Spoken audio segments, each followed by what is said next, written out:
distinguished guests, the faculty and students of IIT, the coordinator and volunteers of Kaizen 2021, thank you for having invited me for the inaugural address of Kaizen 2021. The topic today is preserving our delicate ecosystem, tackling deforestation at its roots. When I speak on this topic, I'll take an example of the Himalayas, and the reason why I'm choosing the Himalayas is because it's a fragile ecosystem and the impact here is visible very fast. Another reason for having chosen the Himalayas is that I've been working extensively in the Himalayan belt, and that is one area where I can give a number of examples. To understand how man has changed the ecosystem of the Himalayas, one has to delve in the history of the Himalayas. And I'll do this by dividing the history of the Himalayas in three parts: before the British, during the British era, and post-independence. Now, before the British, there was a sustainable system of livelihood. People took care of the forests, they took care of the wildlife, they even took care of the forest fires that were there. They would go out and quell the forest fires. The people, they made chars in the upper elevation. Chars are percolation tanks which are made in the upper elevations of the mountains. And these chars allow the rain water to get collected over there, and the rainwater then gets percolated inside the mountain. That keeps the mountain moist. Now, wherever there were perennial springs, the people made troughs over there so that the wildlife and the village cattle could take water from those troughs. And in some cases, these troughs were used for irrigation also. Now, during the British era, livelihood changed. Development started taking place. Construction activities increased. The railways in the plains started expanding very fast. And for the railways, they required cheer pine sleepers and deodar sleepers. Now, these two species of trees were very conducive for the construction of railways, because in the plains you have a lot of termites, and these termites would destroy all the wooden sleepers. But the cheer pine and the deodar sleepers have a resin inside them which repels the termites. So the life of the cheer pine and deodar sleepers was much longer than what the timber of the plains would.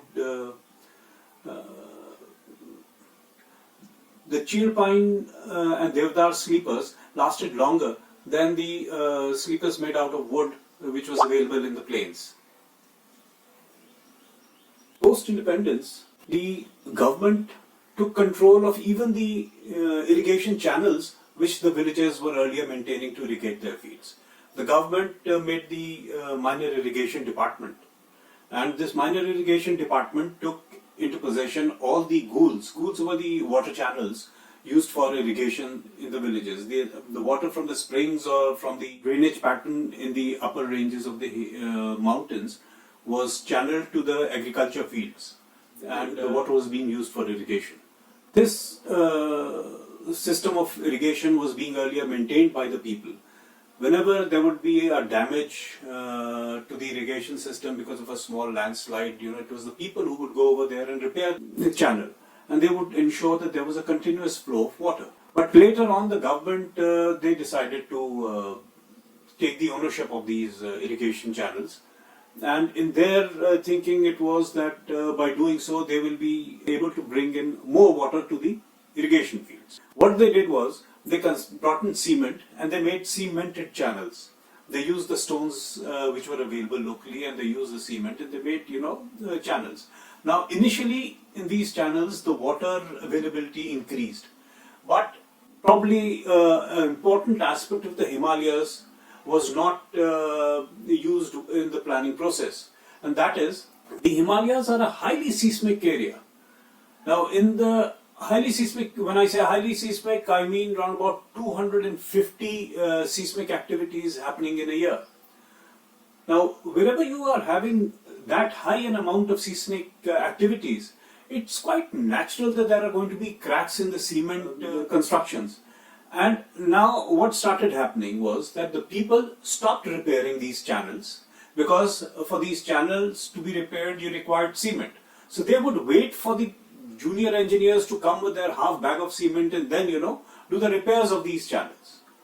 What happened? When the people wanted water, they were not getting water in the fields. Now, this resulted to a decrease in the crop yield. When the crop yields started decreasing, the vagaries of nature had started taking place. Climate change was showing its impact. So, the people were not in a position to increase the agriculture yields at that time. And because of the reduction of agriculture yields, because of the changing ecology, and also because the lifestyle in the mountains was much more harder than the lifestyle that was being practiced here in the plains. The mountains, they didn't have their education system, which was a higher education at least. They didn't have good health or a medical system there. And jobs were also not available in the mountains. All the people had to, migrate from there, and they would find jobs in the cities of the plains. Now, this resulted to a very biased sort of development that was taking place. In the plains, there was a lot of development, but in the hills, there was a total degradation.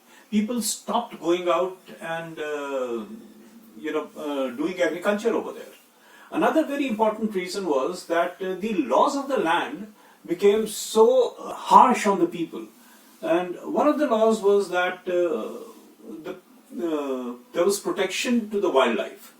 Now, this protection to the wildlife meant that the number of wild boars and the number of simians increased drastically in the Himalayas. And they wouldn't allow any agriculture activity to sustain. They would come, destroy all the crops, they would take away the seeds, they would take away they plow the entire field. Now, all this was affecting the agriculture growth. Because of that, the people left irrigation and they started migrating. People got totally alienated from the forests, and that resulted to a drastic change in the Himalayas. Now, the entire ecosystem was changing. Earlier there were mixed forests. These mixed forests had humus. There was a lot of percolation of rainwater in the mixed forests. The mountains were moist because of the percolation. And wherever you have a moist mountain, vegetal growth happens automatically. So trees were much more healthier. Because of the trees, the entire wildlife was sustainable. But over a period of time, the mixed forests were cut and the cheer pine forests started growing everywhere. And another reason was that the forest department found the cheer pine to be a very hardy plant, and because it was a hardy tree, the mortality rate was much lower. But the problem with cheer pine forest was that it was a dry forest. The soils would become acidic because of the needles that fell, and the needles were very acidic. And they would make the soil acidic also. And whenever there is an acidic soil, the vegetal growth also decreases. And when there is no vegetal growth, then the rain runoff increases because there is no percolation of water. There is nothing to hold the rainwater. Also, because of this climate change that was happening, the glaciers started receding. And when the glaciers start receding, the moraine gets exposed. And the exposed moraines during the rain results to higher erosions. Now, whenever there is a higher erosion, it is going to also affect the dams that have been constructed in the Himalayan rivers. The life of a dam, now earlier normally they would consider the life of a dam to be about 150 years, but today, with the amount of erosion that is happening, most of the dams would become unproductive after 50 to 70 years. Probably in some cases it would be much more earlier also, 40 years. That is the life of a dam. Another aspect of climate change has been the number of rainy days that happen in the Himalayas. The number of rainy days has reduced, but the quantum of rains or the quantum of water during the rains remains the same.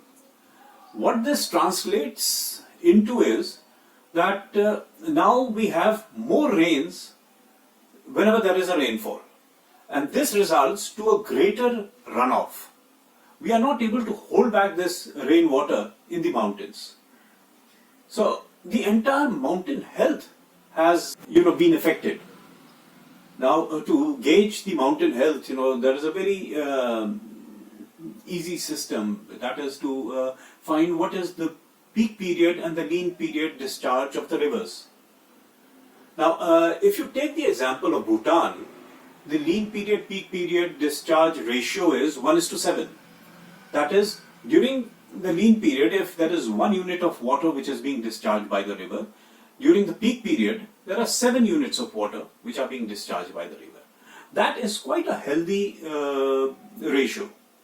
But in the central Himalayas, which includes the Garhwal Kumaon mountains and the Himachal Pradesh mountains, the lean period peak period ratio is 1:70, which is alarming. In some places it could be even higher, 1:100. Now this is very alarming. The entire ecosystem is changing. The health of the mountains is getting degraded. Now in such a situation, what do? Afforestation has become a must. And it is not afforestation alone. We have to look into the mix of the forest that is going to be planted.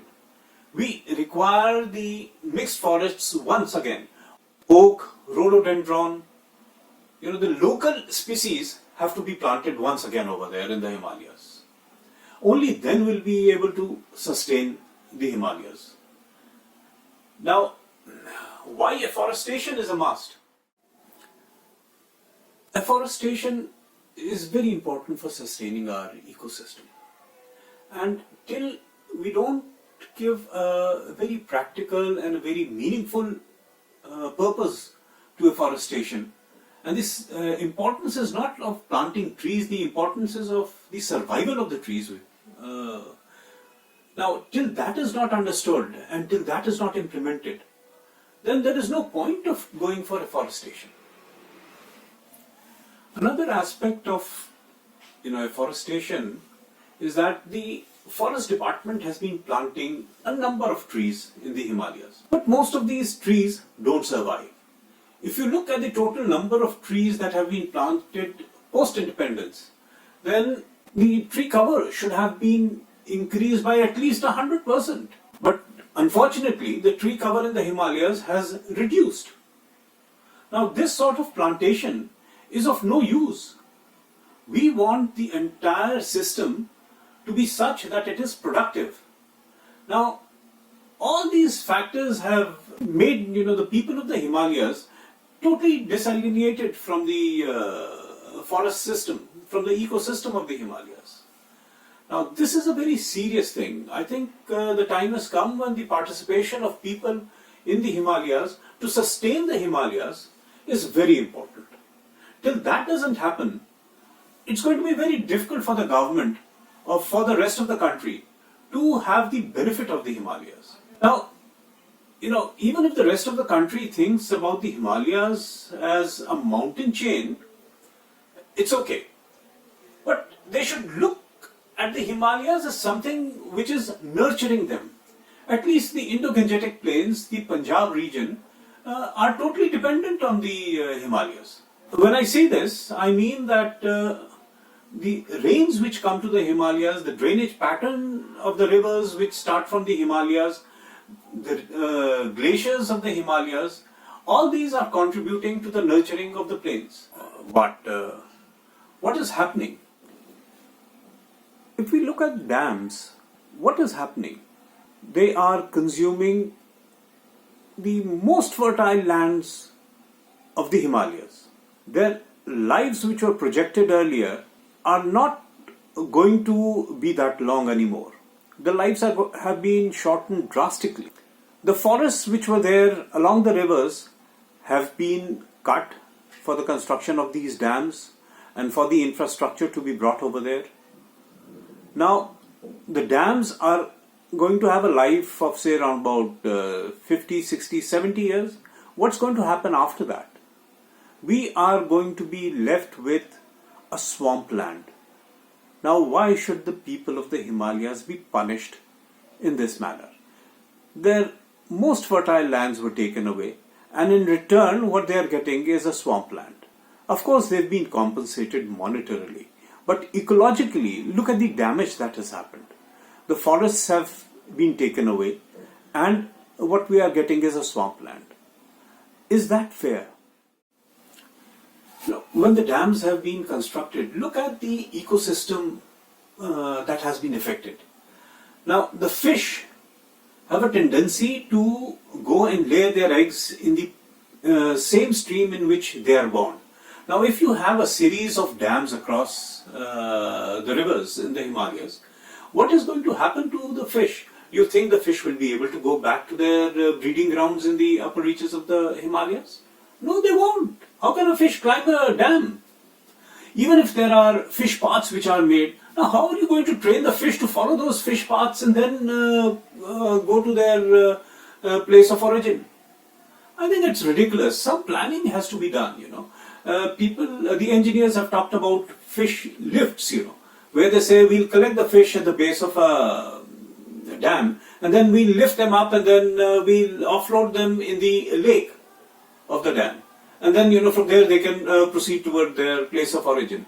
But how are the fish going to learn how to use the lifts? Or how are you going to tackle them when they see a dam constructed? Do you think they'll go to the place where the lift has been constructed? I think this is just ridiculous planning. And something more sustainable will have to be done. In fact, the Himalayas don't need any dams. No dam should be built in the Himalayas. We are seeing the effects of the vagaries of nature, and we've seen how the dams are getting washed away. Now, I have specific knowledge of two particular dams. They are being built by some of the best companies in this country. L&T built a dam in Bhatwadi in the Mandakini River. Now, another dam was built by a company called Lanco.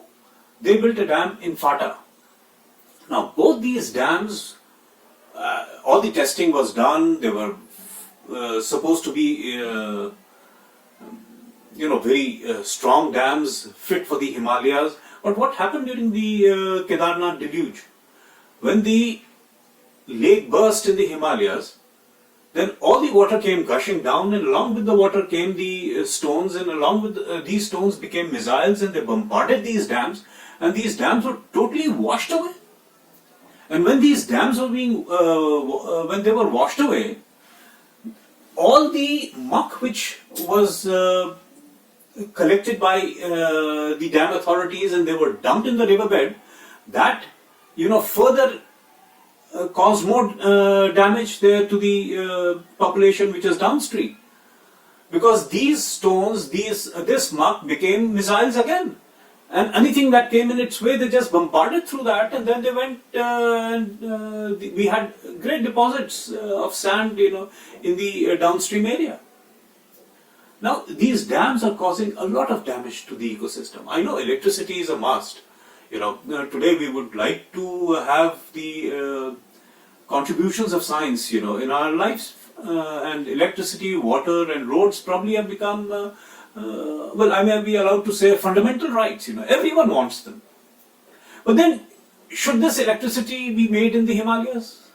There are other sources now. The renewable sources have become, they are gathering more importance, and in the years to come we will be seeing that the dependence of dam in the Himalayas will become much less. And I'm quite happy to say that some 20-25 years back, when we used to talk about dams in the Himalayas, people used to call us as people who are against development.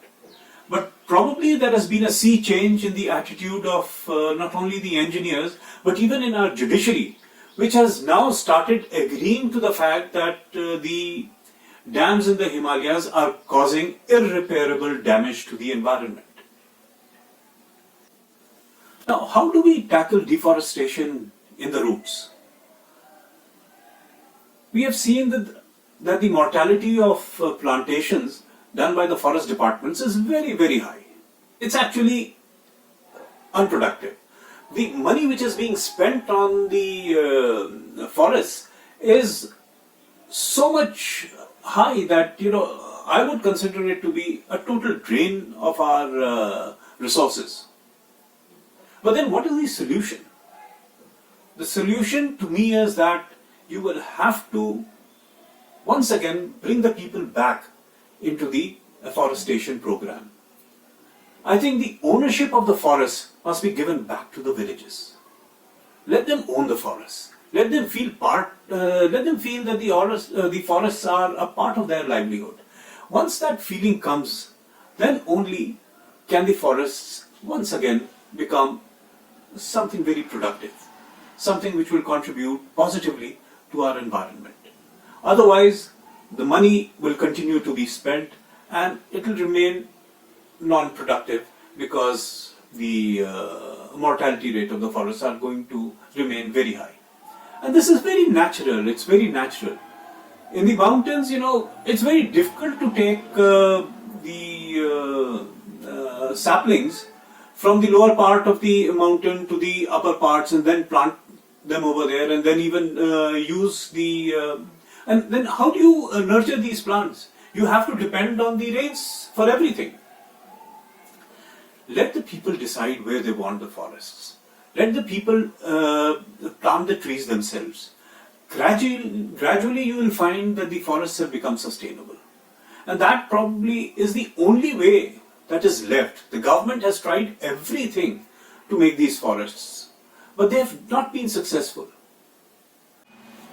I personally feel that there has to be a balance in the wildlife preservation as well as the sustainability of agriculture. If the wild boars and simians are allowed to grow and destroy the agriculture produce of the area, then people are forced to migrate. Now, there has to be a new policy for the Himalayas. There has to be a period where wild boar culling and simian culling is allowed. Or the export of these animals to areas where they can be sustainable has to be done. Now, the government will have to look at various programs, I personally would want that there has to be a reduction in the wildlife which is affecting agriculture. Because till agriculture is not productive, the people are not going to remain in the Himalayas. And if the people are not going to remain in the Himalayas, then no one is going to be able to save the forests of the Himalayas. All afforestation activities are going to result to a naught. Can we look at the Himalayas as a rainwater harvesting structure? Why don't you think that, the entire rainfall that is happening in the Himalayas has to be retained in the Himalayas? What do we do for that? How can we increase the percolation of the Himalayas? Now, this sort of engineering is very important now. And, it's not just brick and mortar now. You have to think beyond that. You have to use the trees as tools of engineering. Can that be done? Instead of making dams and check dams along rivers to control erosion, can we make check dams by planting trees? Can we stop the flow of the river by planting a series of trees which will result to the erosion getting blocked? And once the erosion gets blocked, then the water would get collected over there. And if the water gets collected over there, it will percolate. And if we have a series of such, trees, being made as check dams, we'll be able to sustain the mountains much more healthily. When I'm talking to the engineers of tomorrow, I would like you to think of the ecosystem as an engineering activity. How can you contribute to the ecosystem? One thing is very important. I've said a couple of things in my talk today, but I would like you to think, out of the box. That's very important. You have to think about mountain engineering. All those aspects of development that are taking place. Suppose it's the construction of roads. How can blasting not be done in the Himalayas? How can cutting be done in the Himalayas, and probably you'll require new machines, new tools, new methods of construction.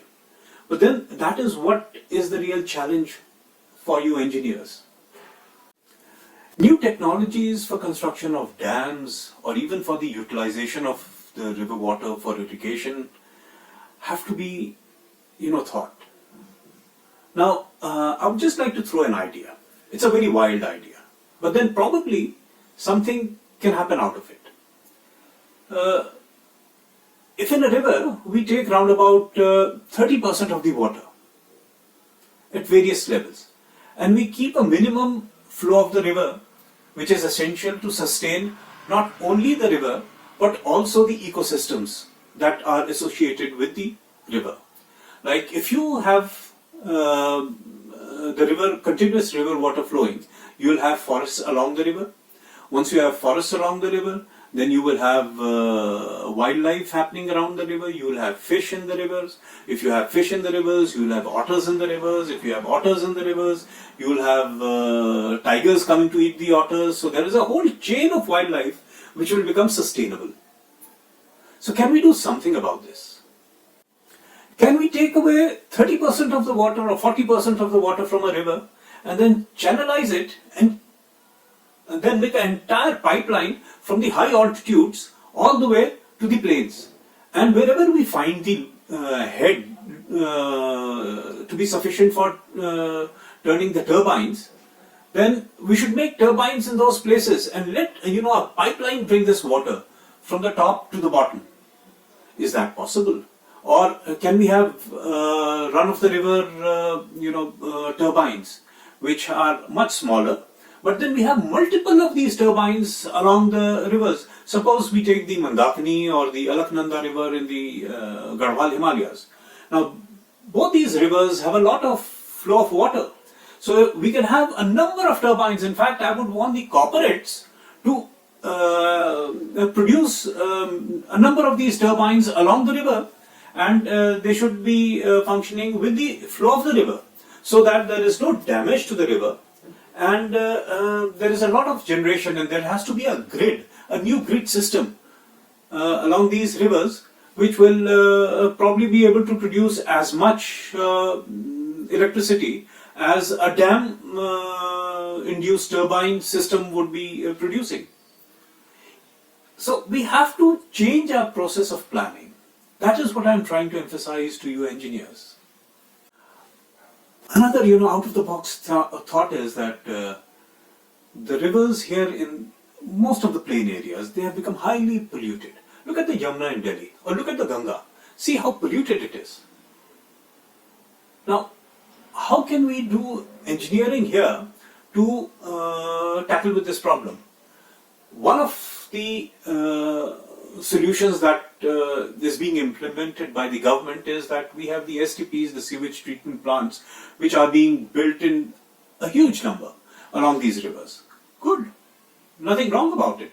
Because all the city water which is flowing into the rivers through the drains is going to be now treated and then being let off in the rivers.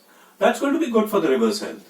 But can we use this, the floodplains, for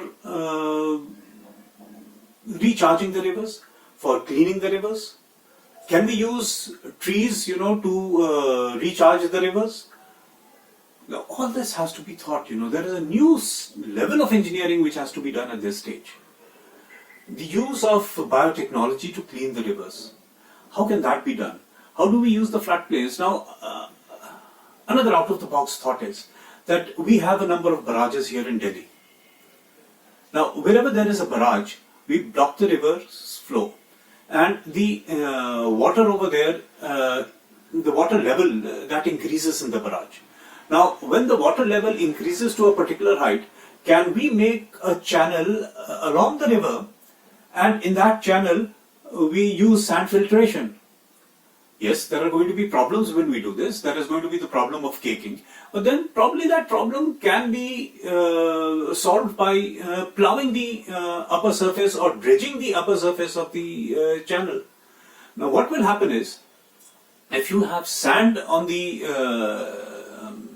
channel which goes down right to the original levels of the river flow, then what will happen is that you are getting water at the top. The water will start getting filtered through the sand, which is available during every monsoons. You have a lot of erosion taking place, so the channels are going to automatically get filled with sand. So that cost of filling the channels will not be very high. And once the sand is there in the channels, then all the water will start percolating down the sand, and water percolation in sand is quite fast.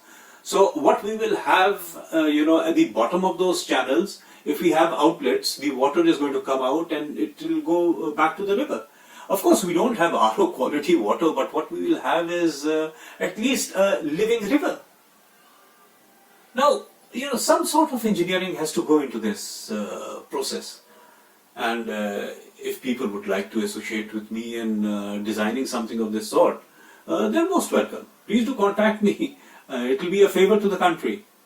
We'll work on these issues. Another issue is that should the floodplains be used for development? Now, can we have forests in the floodplains? And can all the polluted water of the rivers be directed towards these forests? I think if we do that, then of course we'll be having a lot of percolation, and downstream the water would automatically from all these forests percolate and get into the river system, and we'll have cleaner rivers. So all these are examples which I'm just throwing to the people to think about, and they can probably find solutions tomorrow. But for all this, you have to do a little bit of out-of-the-box thinking.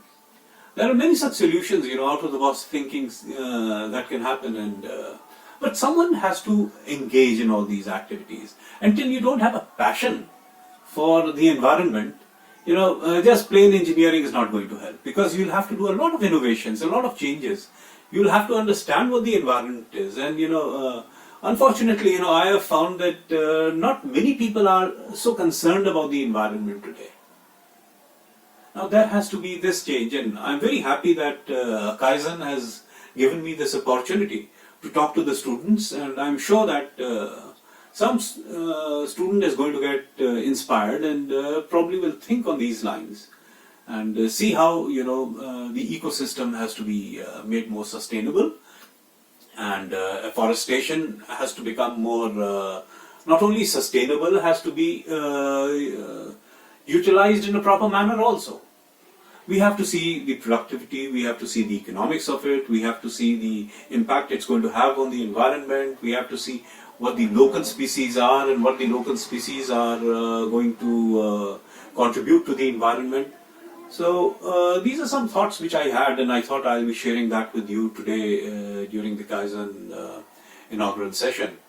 And I wish once again to thank all of you for having invited me and giving me this opportunity to speak to all of you. I am really grateful for this opportunity. Thank you very much.